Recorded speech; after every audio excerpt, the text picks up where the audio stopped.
अम्ल क्या होता है? जो स्वाद में खट्टे होते हैं, जो स्वाद में खट्टे होते हैं।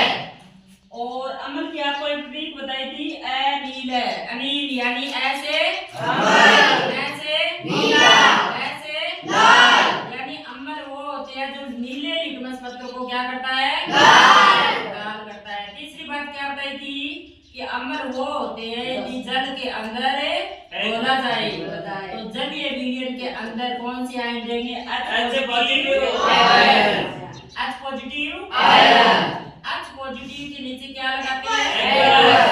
एक्वस का अर्थ क्या होता है कि जो अम्ल का विलयन है इसके अंदर जल है घोला हुआ है।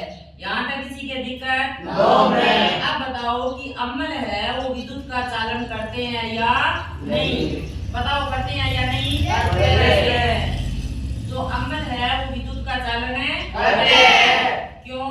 क्योंकि अम्ल के अंदर H positive ion H positive ion यहाँ तक किसी के दिक्कत? दूसरा टॉपिक था क्षार। क्षार को वो होते हैं जो स्वाद में कैसे होते हैं? कड़वे होते हैं।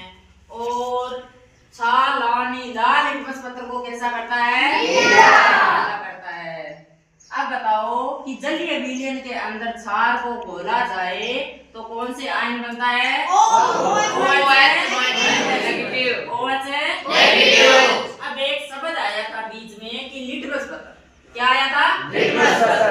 अब लिटमस क्या है? एक सूचक है। प्राकृतिक सूचक है। कौन सा सूचक है? प्राकृतिक। अब एक तो होता है प्राकृतिक और एक होता है प्राकृतिक का मतलब क्या होता है? जो हमें प्रकृति से प्राप्त होता है, यानी पेड़ पौधों से प्राप्त होता है। अब आप ये बोलोगे मैम कि लिटमस पत्र प्राकृतिक होता है तो कौन से पौधे से प्राप्त किया जाता है? तो मैंने आपको बताया था कि लिटमस पत्र को ऐसे याद रह जाएगा, ल से लिटमस और ल से यानी लिटमस पत्र है वो एक पौधा होता है शाकीय, उस पौधे का नाम है तो उस पौधे से प्राप्त होता है।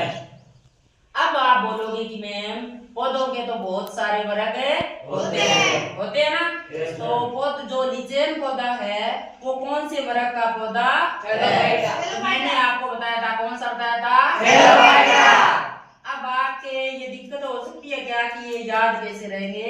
एक मतलब स्वाभाविक रूप से सोचो कि आप कहीं जा रहे हो, ये लिटमस पत्र है ना, पौधे से प्राप्त करोगे।